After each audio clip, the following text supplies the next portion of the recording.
One of the key things that I did in order to help me lose weight was focusing on my mental health. But what does that even mean? Today, I'll talk about the 5 big mistakes that I've made and what are some of the things that I implemented or changed that helped me live a happier and healthier lifestyle. Big mistake number 1 was that I saw my value and I connected that to the way that I looked. So I was either deserving or undeserving of love based on how I looked, what I wore, how I spoke, how I carried myself. Growing up in an Asian household, the standard of beauty was stick skinny and light-skinned. I was the total opposite of that. I was thick and I was pretty tan most of the year. I was constantly being told that I should stop gaining weight and try not to eat so much. These comments later were internalized and it became my own thoughts of self-doubt and then my value or worthiness of how I viewed myself as an individual. It was not until I met these friends that I understood that I was deserving just the way that I am, just for existing. So now my mindset has changed. Instead of thinking to myself and having this internal dialogue saying, will this make me fat? Am I eating too much? Is this my cheat meal? I'll just exercise this off later. I just will eat less tomorrow or not eat at all. Instead, I think, how will this food make me feel? Which brings me to my next point. Biggest mistake number 2. I did not know how to emotionally deal with stress, hardship, rejection, exhaustion. So how does food actually make you feel? When you eat food, you release a feel-good hormone called dopamine. I find that most of the time I binge ate because I had overwhelming feelings that I just didn't want to deal with. Whether that be a breakup, a poor test score, a hard, draining day at work. Okay, story time, which is going to be very revealing for me. I had an ex-boyfriend that cheated on me right around the time that I was supposed to take my MCAT exam. So I took this test and then went on a drinking spree for months because it was better to numb myself with alcohol and feel acutely better by eating comfort food than to feel the things that I was feeling, to let myself feel those things. I've learned that all emotions eventually pass. The tightness in the chest, the lightheadedness, the sweaty palms, even the nausea. I am now able to identify those feelings before they become overwhelming. Either experience them and let them pass, or deal with them in a healthier manner, like nature walks, exercise, journaling, painting, talking to a friend. You need to find what works for you.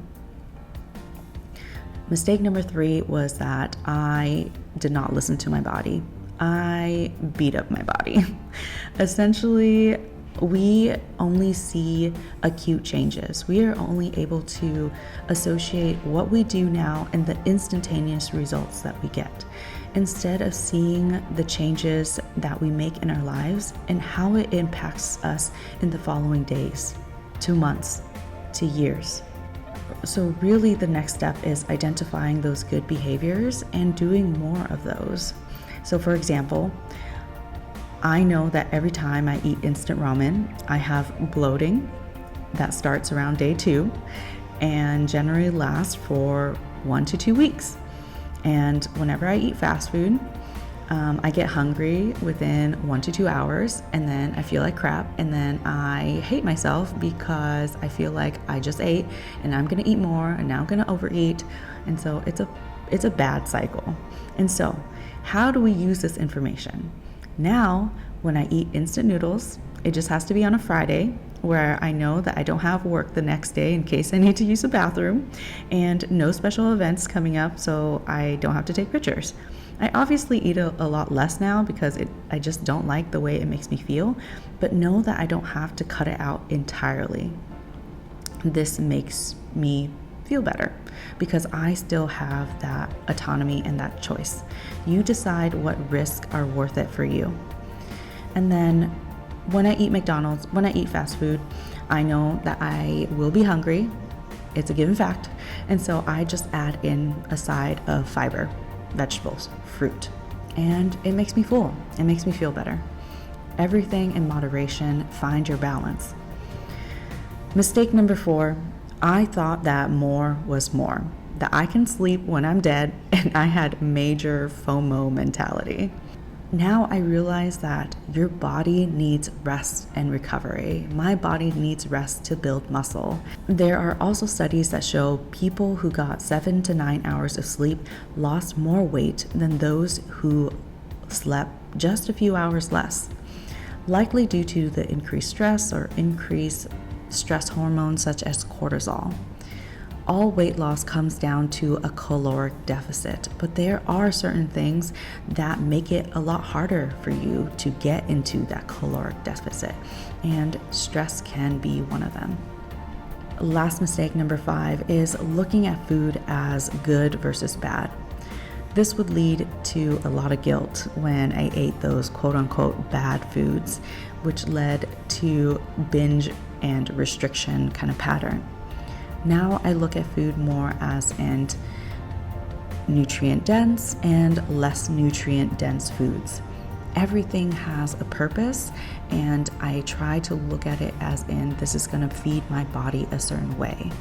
When I need energy for exercise, then I eat more carbs before and after my exercise. If I need something to keep me full, I eat more protein and fats and fiber. So knowing what feeds my body and how certain foods make me feel, and that some things are just more nutrient dense than others, that is such a better way to look at food than good versus bad. And that's all I had for this video. I hope you enjoyed this vlog and this voiceover. This is our girls' trip to New Orleans, and we just had a lot of fun hanging out together, eating good food, and enjoying each other's company. If you have any other questions, please leave it in the comment section below. Follow if you haven't already, and I'll see you again next week.